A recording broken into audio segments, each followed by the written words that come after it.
Gentlemen, may I have your attention, please?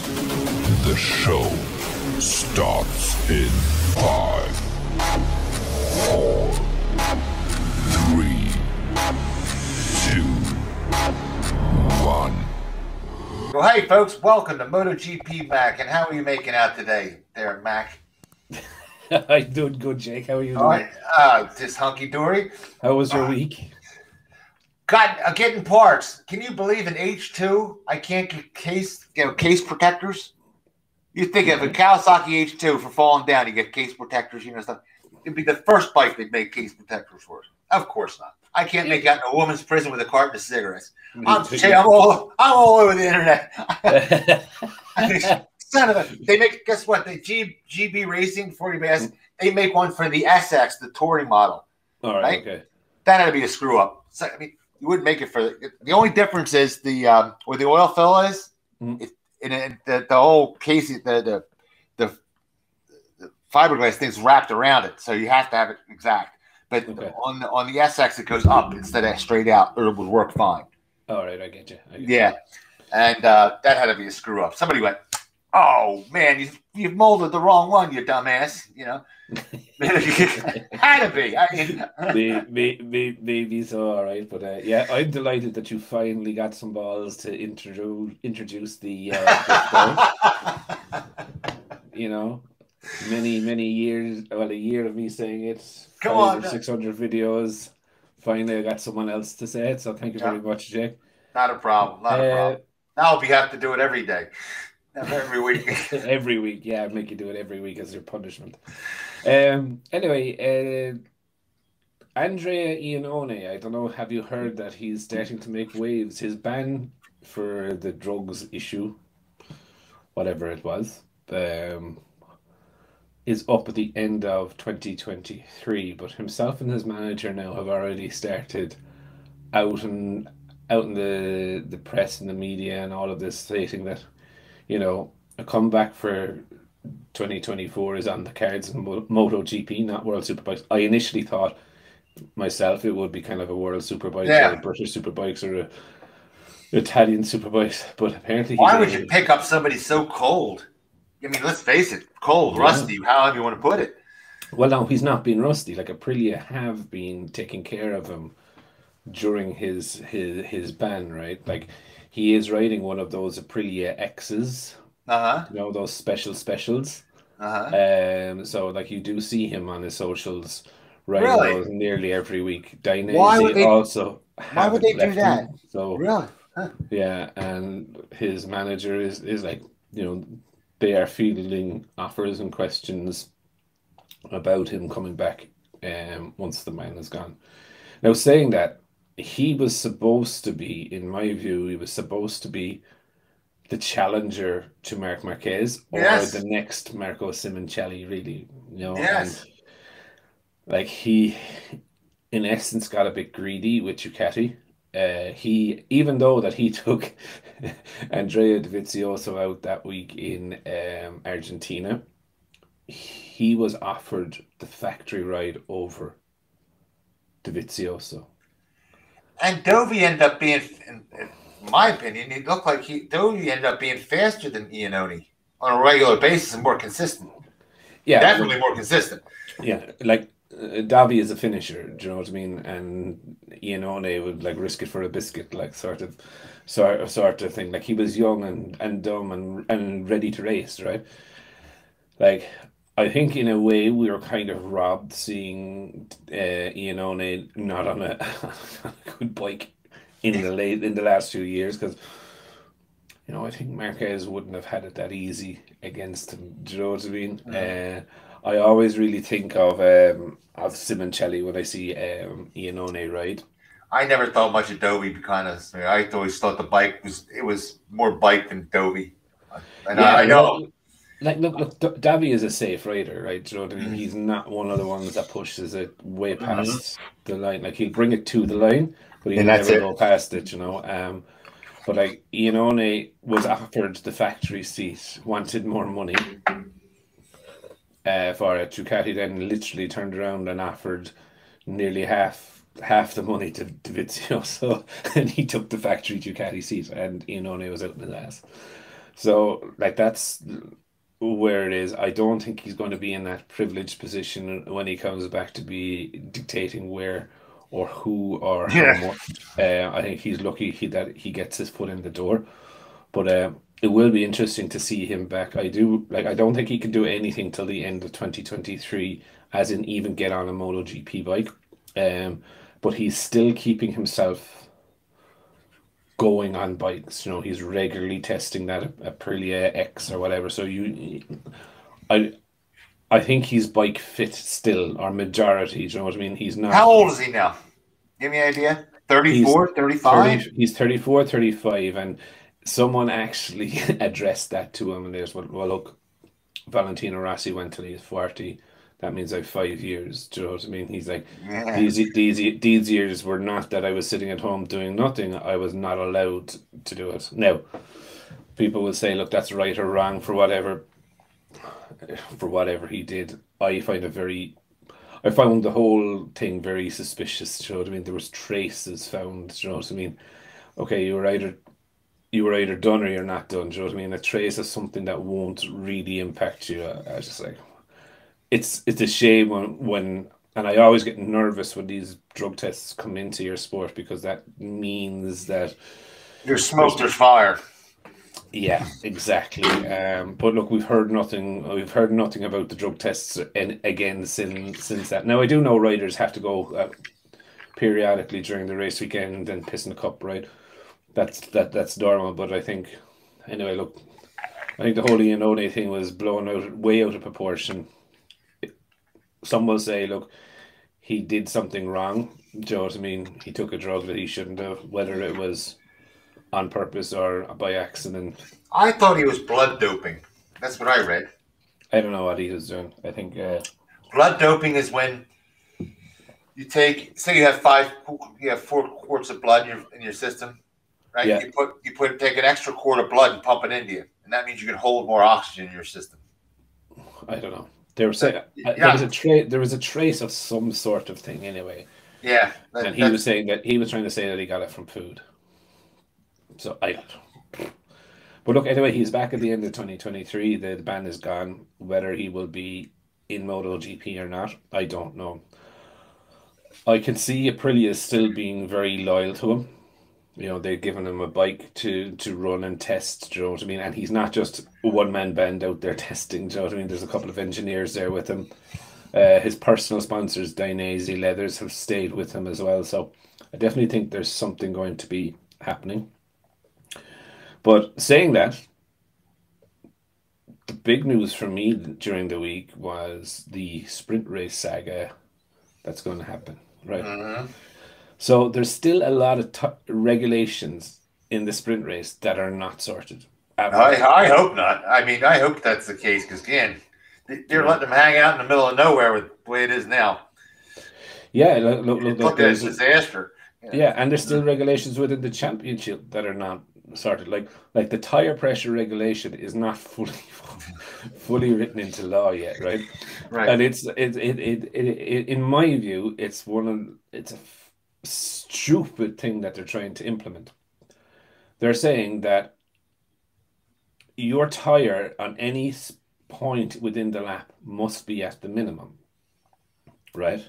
Mhm. So you could have, for example, I know. It's so right, so for 99% of the lap, your tire could be under pressure, Mhm.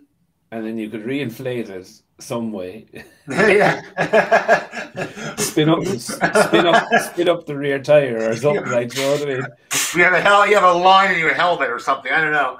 Yeah, and like for what is it, 3 or 4 seconds within the lap or something, it must be. You have to have a $5 hooker on the back of your bike. You know what I mean? Blow, Yeah. honey, blow. it must be at the minimum tire pressure, and I'm just like, listen, it just must be at the tire pressure. So I mean, it's not for 3 or 4 seconds. It must be at the tire. If it dips below, that's your problem. I'm fully aware that if you're riding out in the front on your own, it's going to be very, very hard to keep that tire pressure. if you're behind someone, your tire pressures and temperatures go through the roof, so you'll be fine, right? So, like, it's down. It's an engineering problem for me, right? Yeah, yeah. There's no need to. There's no need for Dorna to be fuck acting around saying, "Oh, for 3 seconds in the lap, you need to keep your tire pressure above," right? Yes. Your tire pressure needs to be between this and this.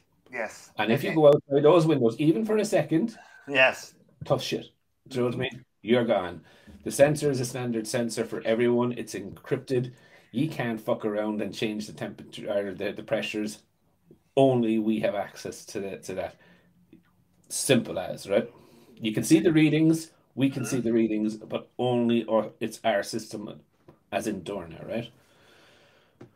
And I'm just And if it's off by 1/10 of a pound, you're not really cheating. It's not giving. It's not an unfair advantage. That's such such a small increment. no, but it's still a regulation break. That's it. It's still a regulation break, right? Exactly. So, like, you're ugly, And you're it- ugly. Do you know what I mean? Yeah, There's no way around it. Like, do you know what I mean? You can go for surgery, probably Yeah. won't do you much good. yeah. Beauty's only skin deep, and ugly goes right to the bone. Exactly. So, but like even with the sprint races, and this is one of the things that I find really, really funny. And I put out a video on Sunday. Not sure if, well, you've seen it actually, so it's fine. We're shooting this a little bit before that video comes out. So, there's going to be a massive argument very, very soon, right? So, with the sprint races, there's 21 extra races on a Saturday. Right. And basically, the riders are not going to get paid the win bonuses for that. Now, one of the managers, I won't say it, I think it's Permat, went to the team and said, okay, fair enough. I think I would try that. If he goes on and wins, my rider goes on and wins the race on Saturday, it's half race distance, so I want half the win bonus that we've agreed in his initial contract. And the boy said, you better go speak to Dorna. So he said, all right.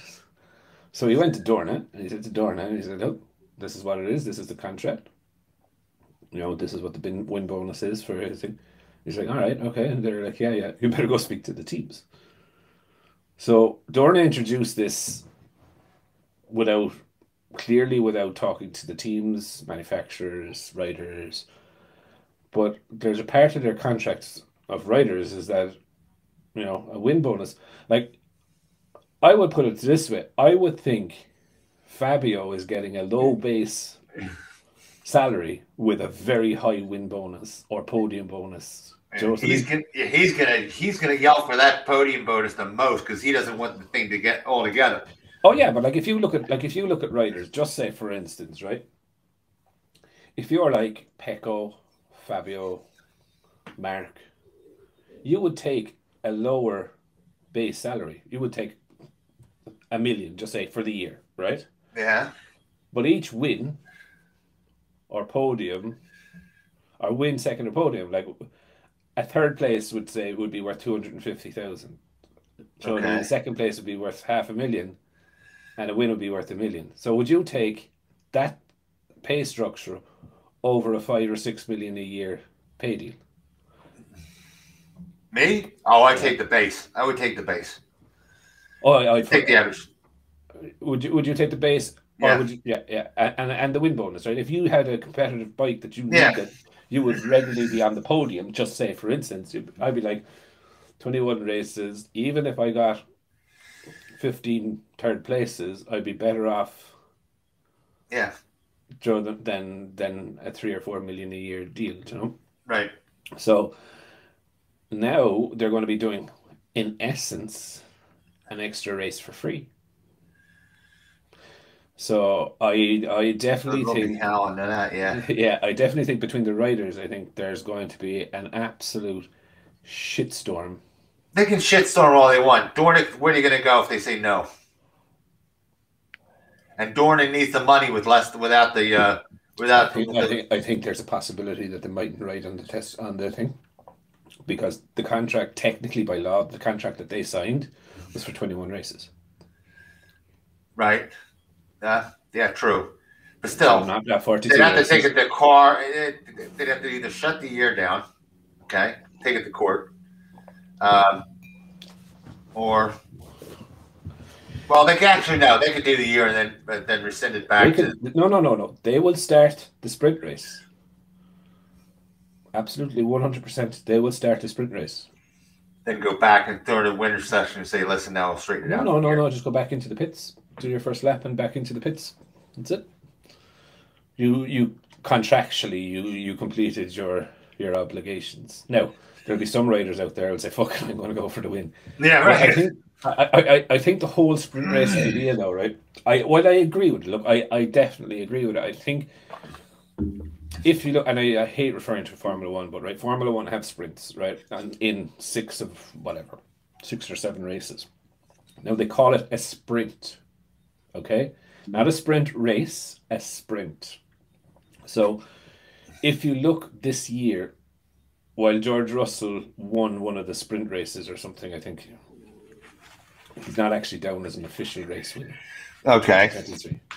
So I wonder, are these sprints races going to be official or not official? Because that's the other thing, right? Straight away, for instance, like if I was a mega rider, right, in 4 years.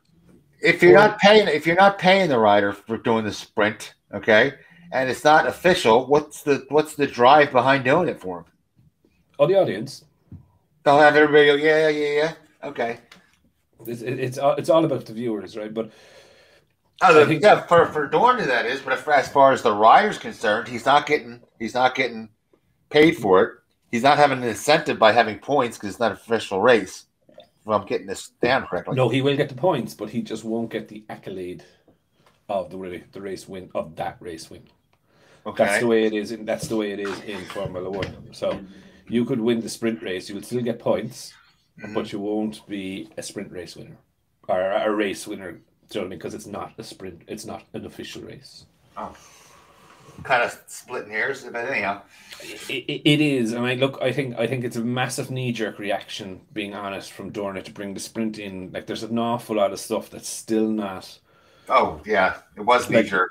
Yeah, I know. For instance, like they're allowed change the tank to a smaller tank and stuff like this, but I'm just not sure that every single race is the right way to do it. If you know what I mean. Yeah, there was automatic. 20 more races, 50% more. I mean, and no engine allocation, right off the bat. Well, there's that, but look, I think it's just, in my view, it's just how would I say it? It's just a blanket. Oh, we're just going to do every race. Whereas, like, if there's some races out there that are very boring, where they spread out quite quickly, you're going to have a double boring race. Do you know what I mean? Whereas, like, if you look at, like, Silverstone would be one of those where it would be quite boring. Do you know what I mean? Because they do spread out. Yeah, but it still beats going to practice, though. Oh, it'd still be, yeah, I don't know, though. You know, 2 boring races and like, well, and then 3 seconds later, to Formula One. You know what I mean? So, like, I get it, but I just think, you know, maybe they should have looked at like fuck it, have it in Australia. Do you know what I mean? Maybe Italy. Do you know what I mean? Ones where the track is quite tight. They're on top of each other. The fans are very close. You know, what about the dangerous tracks like Mandalika, with the track coming apart with one race? Now you got 2. Now you have 2, yeah. Now you have 2. And then also, look, we have Michelin's reducing the tire volume that is being brought to the races. So, like, these, I think it's going to be quite interesting, if I'm honest. But saying that, look, I just think a lot of just knee-jerk reactions going to cost. I think actually, Joe, it shows off the arrogance a bit too much of Dorna, we're just going to do this and fuck them. Do you know what I mean? Is kind of to let Yeah. let them work it out. Like the team managers, like that guy was saying, like he was like we went to our riders' personal sponsors, and we were like, oh yeah, and for the sprint races, they were happy to to complete the bonuses for the sprint races, but Dorna and the teams, they're not budging on it, so it's definitely going to upset an awful lot of people. Like personally myself, if I was there,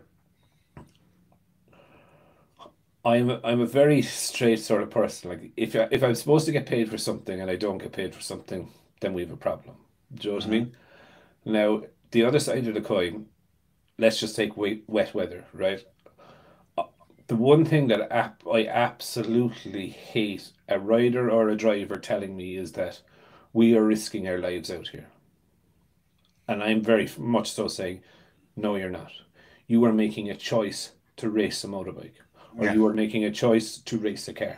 Yeah. This You is can not go tennis. Yeah. you can go and pack bags in Tesco's or fucking whatever you want to do. You are making a choice. But I absolutely hate when I see other riders. If it's wet conditions, just say, and you feel it's too dangerous, don't ride. Stop. Don't. Don't go around to the whole fucking pit and try and get the race called off so that you don't look like an asshole or a chicken shit. If you're scared, if you're afraid or you don't want to ride, Yeah. don't fucking ride. It's Don't the try and courage. influence other people to say this, that, and the other. Let people make their own decision, and it really, really gets under my skin. It's And called there the was courage of your convictions. If you feel that strongly about it, don't. yeah, You know, and it's it's like the whole world can go piss off. I'm not doing it. Yeah. and I know that sounds like a fucking asshole for me saying, about that they're risking they're doing this by choice. Do you know what I Yeah. mean? Like, Oh, when I stepped in the ring, people talk about, oh, you could die in the ring. Nobody had put a gun to the back of my head and said, oh, you're going to fight now. You know? yeah, that's Nobody in it. sports puts a gun to your head to go to a track day. You can get killed there too. Exactly. You know, and you understand the risks, and it just drives me fucking demented when I hear these people going on. They're like, "Oh, we're risking our lives here," and the organizers don't care. Don't fucking ride. Yeah. Simple. Don't if you really don't, then don't ride. That's it. It's as easy. And don't try and take half the grid with you. Do you know what I mean? Tell the grid you're not riding because of this, and let them make their own fucking decision. But I see riders going around and it's like, oh, it's too wet, it's this, that, and the other. It's like, fine, just don't fucking ride. If there's someone wants to ride, well, let him go. Yeah. Do you know, it's just, like, and I know that might sound Isle of Man TT head in it, like, do you know what I mean? And the people that disagree with the TT, stay at home and cut your grass. Yeah. Now Let them get on with what they want to get on with. my pet peeve is when somebody says, "Oh, Dorn is being greedy. They want to make money." We all want to make money. Okay, they want to do that extra sprint race, and they're saying it's good for the sport. They're not getting paid nickels and dimes to go out there. Okay, they're getting paid $3, $4, $5, $10 million. Okay, so we say you have to ride an extra race for the sport. Go out and do it. Tough shit. Yes, they're allowed to make money, and you know, attendance is down, so you're helping out the team. You're helping out the sport more than anything else. But look, at the end of the day, you still need to get paid, right? And if you're They doing are an extra race, Yeah, but they are getting paid. They are getting paid. yeah. But see, a lot of these They paid riders- well. yeah, but a lot of these riders and managers would be very smart, right? And they would say, "My contract is for 21 races a year." Right. I know. But then the same guy who does that says, why are they being greedy? Well, so are you. Yeah. That's my thing. So are you. Yeah. So, Oh, and look, I don't. like we said, Lynn Jarvis probably is going to tell Fabio to go balls to the wall and argue about this because they don't want it to get, they don't want the sprint race together with a reliability issue. What do we say? Hey, Lynn. Don't get me going on Lynn Jarvis. Right? I read an article during the week with Lynn Jarvis, and his head was so far up Fabio's arse already. Do you know what I mean? It's not, the season hasn't even started, right? Yeah. And he's like, Fabio is one of like I don't want to compare great riders and all this, but like Fabio is definitely one of these great riders. Not saying that Fabio's not a great rider, But yes. but he's stating the fucking obvious, right? Buttering him up so that he is ready for a letdown. And I think Fabio's not a stupid person, right? Like Fabio said recently that he had other offers to go from Yamaha, and he chose to stick with Yamaha. I think that other offer, by the way, was Suzuki, right? If I'm very Yeah, I think it was Suzuki. right, yeah, I'm still trying to get Livio Supo on. That's definitely one of the questions. Yeah, but I've read that too. And I'm an American. We don't get information like you do. You get a lot more rider information than we do. Yeah. So, but like Lynn is already on like the end of the year. Like I think everyone heard what he said to Fabio in the garage. He's like, I was expecting so much of a worse year, but you just performed out of your skin, and I know. and then he's starting this shit again at the start of the season. I think knowing that they're not going to give Fabio the goods that he needs, and they're going to rely on Fabio to deliver far more. So yeah, Lynn Jarvis. I would love to talk to Lynn just to. They've been lying though for 3 fucking years. There's 3 stinking years now. You know. Yeah. And I love the fact that they're saying, well, the Yamaha is hard from the ride because it's it doesn't handle well. It handles fine. It's not. You're not. The engines are. They don't want to say the engines are blowing up. That's the last thing they want to, because the Japanese always want to put that we're reliable no matter what. And this now sounds real assholey, right? But I read the other day an article about Morbidelli. And Morbidelli was saying to ride the Yamaha fast, you need to be aggressive on the brakes, you need to turn it in fast, and whatever, right? And I was like, how the fuck do you know? Well, he is pretty good still, but he is a great rider. He just can't ride the Yamaha. Do you know what I mean? He can't ride it well. He can't ride it well enough. He can't get over. He can't get over that 12 to 19 miles an hour down. Lack of speed is what it is. He finished a couple of points ahead of a fucking rookie coming from Moto. Yeah, I know. And from Moto 3. From Moto 3, right? He is a very good rider. He is just not at that level anymore, I think. Yeah. I think the injury to the leg, and like you even saw it with Rossi. Do you remember when he broke his leg in Mugello? I know he came back, but he was never really the same. Do you know what I mean? When you have that bang, one bang. And I think has he had that bang that has just taken him back a step? Yeah. Like don't get me wrong, he's still like he'd still win the Irish Championship. Yeah, right. You know what I mean? But I'm just not sure. And like Jarvis is like telling him to go find his old self and this, that, and the other. And like I think you'll see a lot from Yamaha and Jarvis now kind of turning the screw a small bit on Morbidelli. And I think what that actually is going to be is writing the script of his exit. Yeah, it's going to be a distance. They're going to start distancing them. Yeah, exactly. But then I suppose, speaking of distances, Marc Marquez, kind of powerful words, or does he have to say powerful words? Really, with what's going on. Yeah, well, I believe and I trusted Honda to figure this shit out. Like, no, he didn't. He just came. No freaking way. He comes out. What did I say? Remember, I said Alex Marquez bandmouthed him, and I said Marquez is going to come right out and say something like, "Oh, it's the wonderfulest thing in the world. Like, I love Honda." What happens a week later? Oh, I love Honda. He just went out and said the thing's a piece of shit, and then comes back and does. Oh, I think they're great. I have all the faith in the world. I've been riding a piece of shit bike my whole goddamn career, having to make up the difference. You know what I mean? And all of a sudden, he trusts them with, he thinks they're going to win. Oh, come on. Yeah. And he's even known, Alex, never when, which one goes on, he said, you never trust what Marc Marquez says to the press. And even Crayfar was quite the same. Crayfar said you don't never trust what Marquez says. Marquez says to the press. Yeah, it's kind of interesting. Like even Pooch now is getting involved again, which Pooch was very quiet for a while, but he's back involved again. Talking about Mark and this, that, and the other, and I just thought it was kind of quite funny that he would come out with those. And I know he needs to start. in a way getting the team behind him again. Do you know what I mean? Getting buy-in, letting him know that even if it's fake, Yeah. letting them believe that he trusts them. You know, I think there's so much going on, and I still believe Mark has a lot of power in Honda, but I think like with the whole Alzamora thing, right? Alzamora started disappearing from races kind of midpoint through the season, right? And that's when we kind of knew something was up. But the rumor actually had it is that the reason Alzamora went was that Honda didn't want to deal with him anymore. Okay. And for me, that's okay, do you know what I mean? But for Mark to get rid of him shows that Honda still have a lot of oomph over Mark.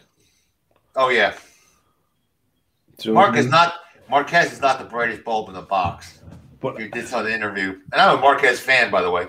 But no, it's not even that. It's that like they told him they don't want to deal with him. Do you know what I mean? And if Mark was, how would I call it? If Mark was the shining star that we all believe he is in Honda, he would have go fuck yourself. I'm keeping him, and Honda would back off. Do you know what I mean? Yeah. But the fact that they got Mark to get rid of his manager for I don't know if 20 they years. did. I don't know if they made Mark get rid of him. Apparently they did. Apparently they were Really? like, we don't want to deal with this guy anymore. Do you know what I mean? And that was it. Apparently, and that was part of the reason why he was gone. Maybe the other reason was that Honda were pissed off that Alzamora negotiated a deal or began to negotiate a deal with Ducati for Alex. I don't know. Oh, and he also said when they signed him last time, they had 2 contracts up there. Remember, from Ducati and Honda, and he said the next one's going to be for Ducati without any question of doubt. You can see that what was the source? You can see that on MotoGP 1. Many moons ago, but you can see that there's a story on that. Yeah. But look, I just find it interesting that look, I still believe that it's probably the wrong thing that a rider is the driver of the team. Yes, they're an important key holder, right? But like the rider shouldn't be driving on the performance. It shouldn't be. The animals don't run the zoo. It's a cold expression. Yeah. Or what we say here in Ireland, the tail doesn't wag the dog. Yes. Yeah. Yeah. You shouldn't be calling him the admiral. You know. Yeah. Look at how disastrous it turned out with. Remember when Rossi came in for Ducati and they were going to fix it in 15 minutes. Because Rossi was an engineer, you know, and that didn't work out too good. Well, either. Well, no, and Rossi said after, he said within the first 15 minutes on the bike, he knew he was fucked. You know what I mean? Folks, by the way, on that, every manufacturer, had tried that monocoque chassis, every one of them, and failed miserably. If you think the Ducati was bad, you should see the other ones. They couldn't go in a circle, right? That's where their ego got to them. They thought, well, we're better engineers than everybody, and they hung on to that design because on paper it would like leapfrog them over everybody else, right? And everybody fell miserably, and they thought they were better engineers, which they were, but they just couldn't. Like they pulled everybody from F1. They spent tons of money doing that. You know that they brought all the Ferrari engineers in and everybody else, and they said we're going to have this. You know, we're going to jump 10 years above everybody else. Didn't happen. Yeah, that's where your ego bites you right in the ass. Yeah, but then Rossi got him. Rossi and Burgess did get him to give up on that. Yes. Well, how many years was it a shit? Oh, yeah, I know, yeah. But I think very quickly, because I remember FTR used to actually build the Ducati frames. Yes, you're right. Yeah. Little English company. So look. He'd have been smart to stay on another year, of course. Now, look back 2020, yeah. Like he would, yeah, definitely. But look, you know, you can't go back in time. Jack Miller versus Darren Binder. This is one of the ones I'm really excited about, right? Because not only could these two be motorbike racers, they could also be MMA or boxers. Do you know what I mean? They're just two of them are on a bike, are really aggressive. You mean Brad Binder? Brad Binder, sorry. Yeah. Okay. Yeah. Okay. Brad Binder versus Jack Miller, I think, is going to be a teammate rivalry, but a nice one. But like, they could throw down at any minute. Yeah, I'm going to go with Brad. I'm going to go with Brad all day. I think so too. I think Brad will be like with Jack, right? The environment that he's going to go into is going to be very different from Ducati, right? And Brad is the shining star of KTM already. Miller is there because A, because of his talent, but B, because of his knowledge. Do you know what I mean? And what a good bike really feels like. Sounds like, yeah. Right? But you know, the pressure is on both of them equally. Brad needs to perform over Jack. Jack needs to come in and assert his dominance if he's going to have any hope of getting the bike or getting the team built around him. So I think there's going to be quite a good rivalry there. I don't think it's going to get in the way though of developing the bike.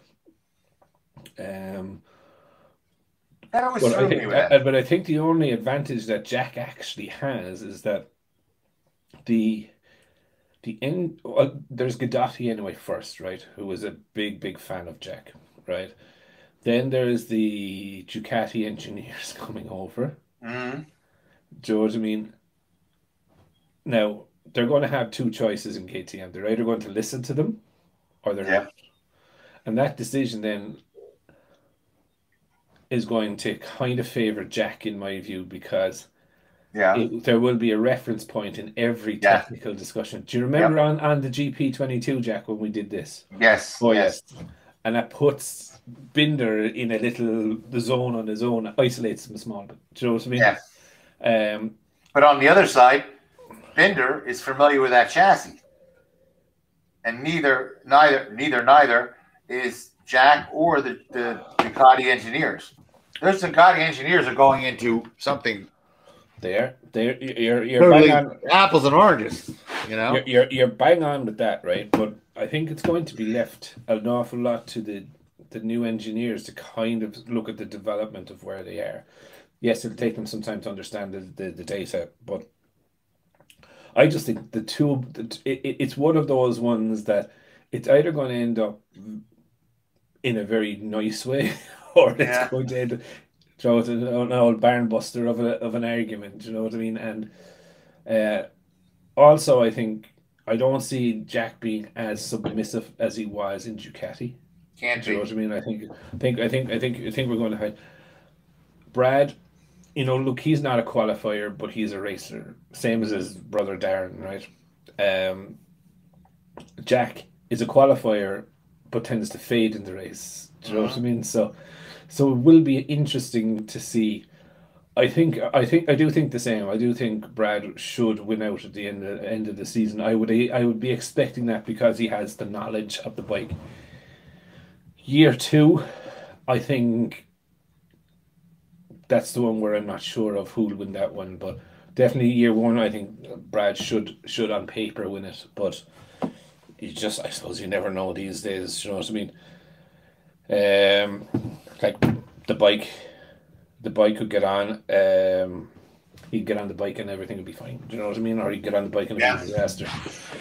He seems pretty happy from the tests, but look, I think any messages after the first test or during the first test were just being nice. Yeah. You know what I mean? Even if it was an ugly one. Who else did I wanted to talk about? Oh yeah, I wanted to talk about Aprilia boys because I find this really, really fascinating. So I said this in the video is that I think the Aprilia factory riders are going to be under more pressure this year than last year. Yes. I think that you know what I fear about the Aprilia in South? They're a small factory, right? Mm-hmm.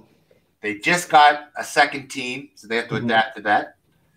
I mean, when I say they're small, they're a tiny factory, and then you have sprint races on top of it. You have that right, but like you know, I mean, it's a tough road to hoe.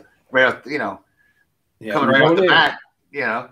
Rivolia came out. Wasn't it Massimo Rivolia? The team principal came out this year, and he said like they're really in need now of a title sponsor for the team. They don't have a title sponsor for the team, which is quite worrying, actually, seeing as their thing. And he's like, the Piaggio group, who own Aprilia, are sponsoring and funding the whole this, thing. but they do need to find a major sponsor sooner rather than later. But if you only have 2 bikes on the grid, right, and you only have 2 riders on the grid, very hard to base, like, it's very easy, to say, well, it suits one rider and not another rider, right? But if you have 4 on the grid, like, Yamaha's a perfect example, right? So only Fabio can ride the Yamaha last year, right? And the other 3 didn't do it. They couldn't do it, right? No. So that highlights the problem that the bike is a bit of a pig, right? I don't know. It's not a bit of a pig. It's just really down on power. Well, if majority of your riders can't get the best out of it, like, no, they can't ride around. They can't push it to that very, very, very edge to get around it. Yeah. So it's a bit of a pig, right? It's a backmarker bike, right? Whereas, if, say, for example, with Aprilia, if it's the other way around, and if you have 3 bikes that are up the field and 1 bike down the field, then the problem is you. Yeah. Do you know what I mean? Whereas with Yamaha, the other 3 riders can turn around and say, well, 75% of us are down the field, the problem's with the bike. Yeah. Do you know what I mean? So where I think Aleix and Mav will be under an awful lot of pressure is that if either of them are finishing behind Miguel, or let's just say Raul, trouble for him. It's big trouble for them. You know what I mean? Now, saying that, like, I know Maverick has a contract with Aprilia, but let's just say, for instance, Miguel comes in and blows the doors off the 2 of them. Aleix is hanging on to his coattails, and there's a good battle between Maverick and Raul Fernandez. Okay. How would you justify keeping Maverick? I know. Right? Saying that, if Maverick, Aleix, and Miguel fly on it, and Raul is down the back of the grid, how do you justify keeping Raul? Oh, you don't. He's on his last lifeboat.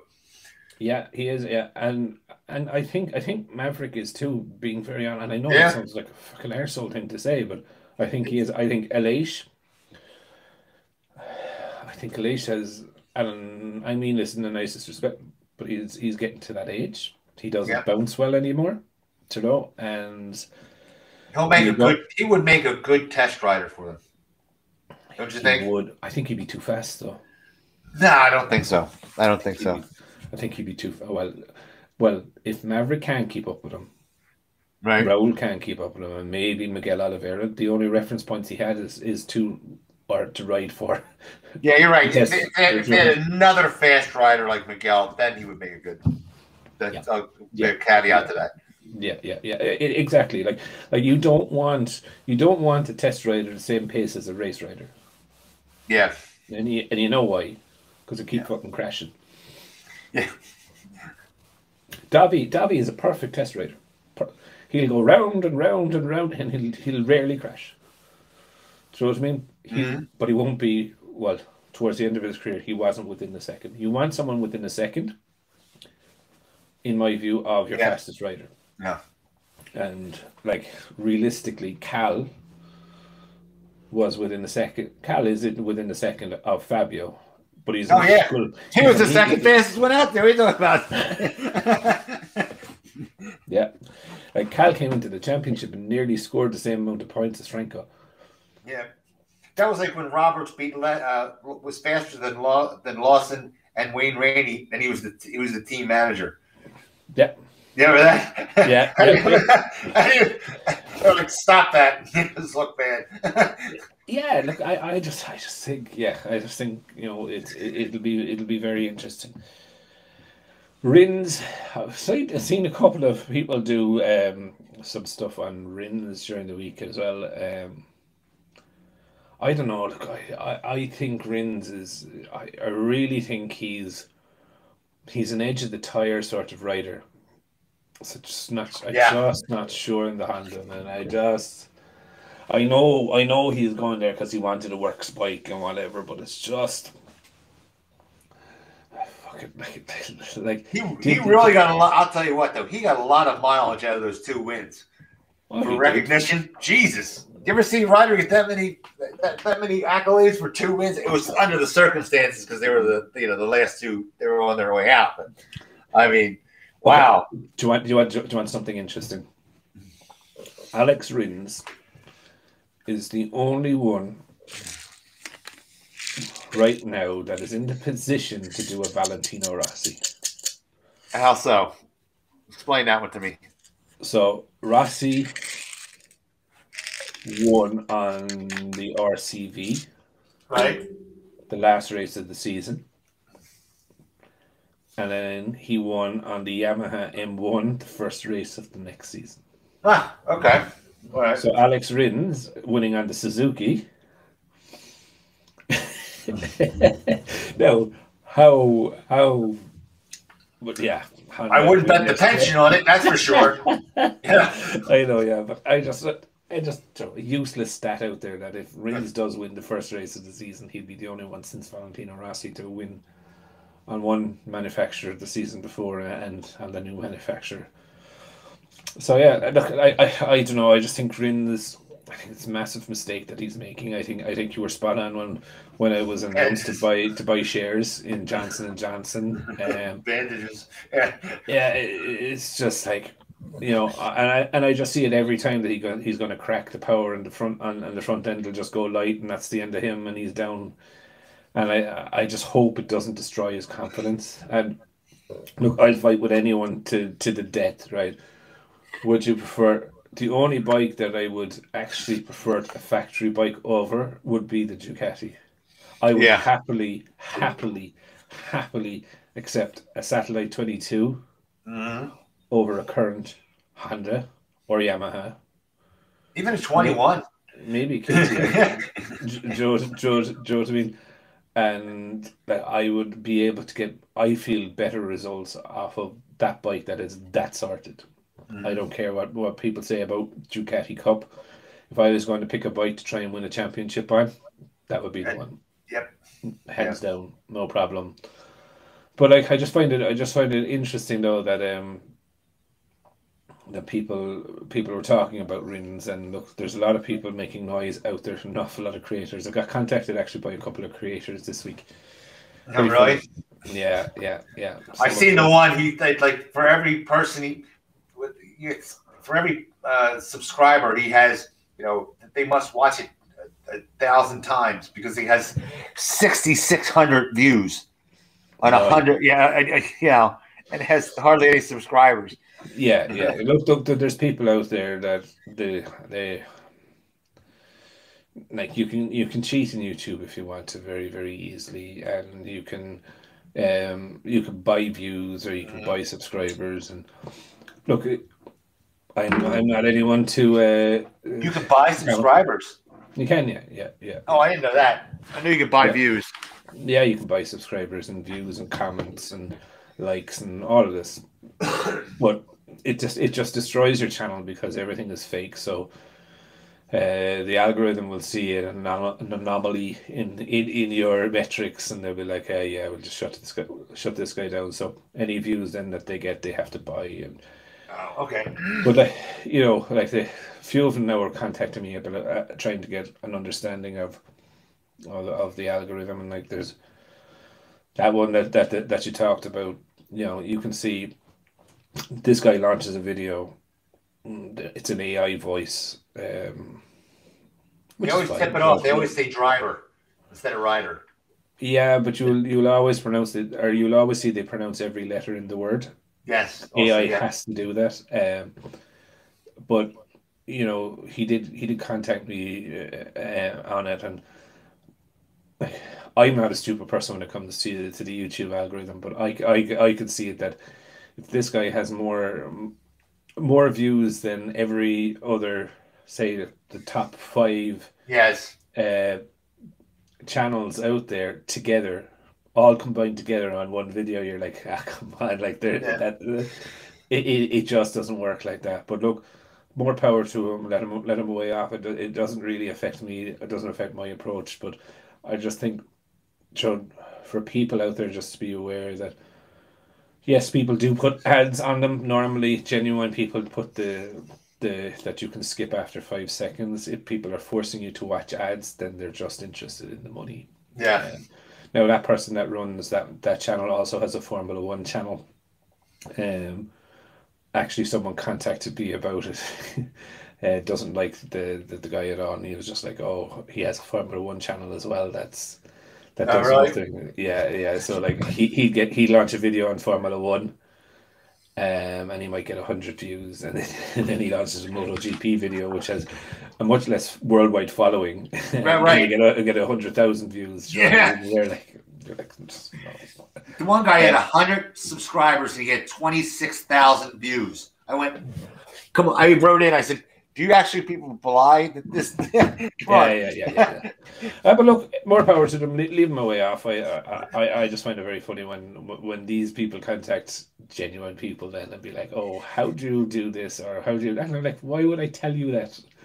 Do you know what I mean? You're just out to make money or clickbait people into watching videos. So not really my style. But the other thing I wanted to talk about actually was will we do the will we do the Riders? Do you remember the what is it? The Fantasy League. Okay. But I think this year, I think we will do it in such a way, right, that you have to pin your colours to the mast at the start of the season, right? Yeah. So you can go in and you can pick your riders and your bikes and your team, but you get one shot at it. Okay. You can All right. change it. The only thing I didn't like about that, and it's just because I'm tired of doing books, is and I can't do yours because I don't have one computer here. I know you'll tell me how to do it one day, but the you have to buy the riders. You have X amount of a budget. You Yeah. know, I don't like that. I like the budget thing. I just like Stop being a chicken shit, Jake. it's not a Just chicken figure shit. it It's just out. I'm Just being figure lazy. it out. I'm just Huh? being flat lazy. I'm Yeah. retired. I'm old. I'm being lazy. I don't want to deal with numbers again. I dealt with numbers all my life. I don't care. Do you know what I I mean? know, you rotten bastard. Yeah, I don't Elder care. abuse. That's what it is. It is elder abuse. But look, we'll put it out for everyone to join and sign up, I think. And um, I will probably give away maybe a MotoGP Mac T-shirt or no, maybe we go bigger. I think I'll find the swag kit for the winner. So like hoodies, jacket, T-shirt, whatever. Um, you know that you can wear with pride. Yeah, I like the T-shirt, man. I like that. That's sharp. You know, Yeah, I want look, to do. And I'm buying it, by the way. But you know, I'm not being cheap. I'm buying a thing from them just to keep everything going. It's okay. yeah. And look, people might not necessarily know, but You're making no money off it. I make 2 cents. 2 cents, yeah. Yeah, that's as low as I can get it. But yeah, Sleepwalker came up with an idea there recently that I should start getting some T-shirts done, especially around Ireland and England. So as you can see, I kind of changed the design and the logo to match what the T-shirt will be. So I'm still just finalizing everything like that. There's no pressure to buy a T-shirt. You don't have to buy a T-shirt. Yes, you Nice do. if you bought a T-shirt. Don't be a cheap bastard. Buy a T-shirt. Yeah, and I noticed there was no arrow on the. I noticed there was no arrow on the bike. You goddamn grandpa again. It was a pure bike, pure bike. Yeah. So look, there's lots. We're only 3 weeks. What is it? 2 weeks? Fifth. What are we now? Today is the 15th. It's 20 days away from testing. All right. Now look, it's not going to be Poor, testing. I have Alan Green, who's our resident Honda fanatic, you know, Expert. Yeah, expert. I have tissues ready for testing. No, just to let him know.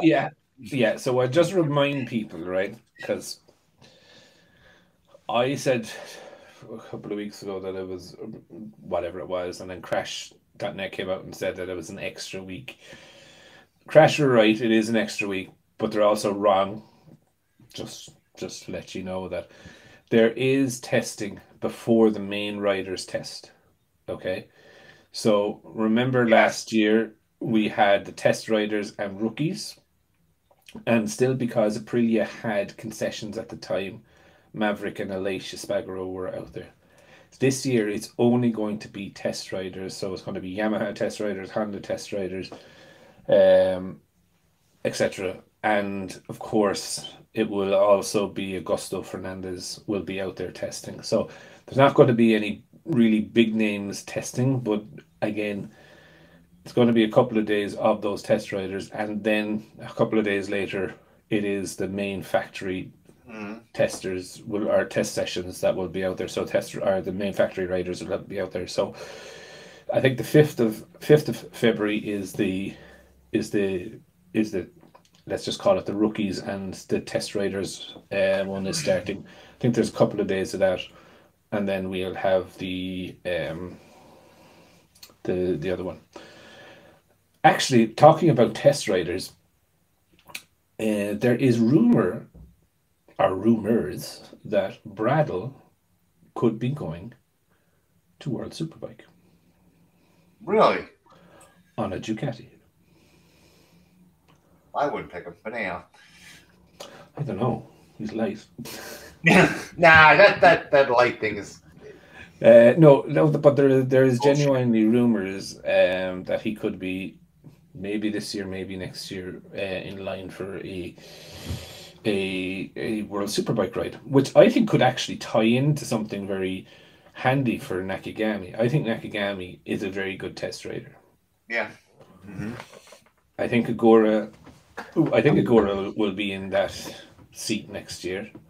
I think obviously Honda couldn't just leave Marquez as the only reference point to the bike last year, because he had very little time on that bike anyway. So they had to keep Nakagami around. I think Nakagami will be the resident tester, as in testing every weekend that they're racing. But I think I think it's just luck that Agora fucked up. That he kept his ride. Do you know what I mean? Yeah. Being very, very honest. Yeah, I know. Yeah. Anyway, we will wrap it up there, I suppose, for this week. Thank you, everyone, for joining. Jake, as always, I am delighted that you appeared, and even more so delighted that you opened the show this week. You will never live it down. No, I know. Yeah. I gotta think of new and creative ones next time. Yeah. That's your homework for the week, to come up with a new opening for next week's podcast. So we will catch you all again next week. Hasta la vista. See you later, everyone.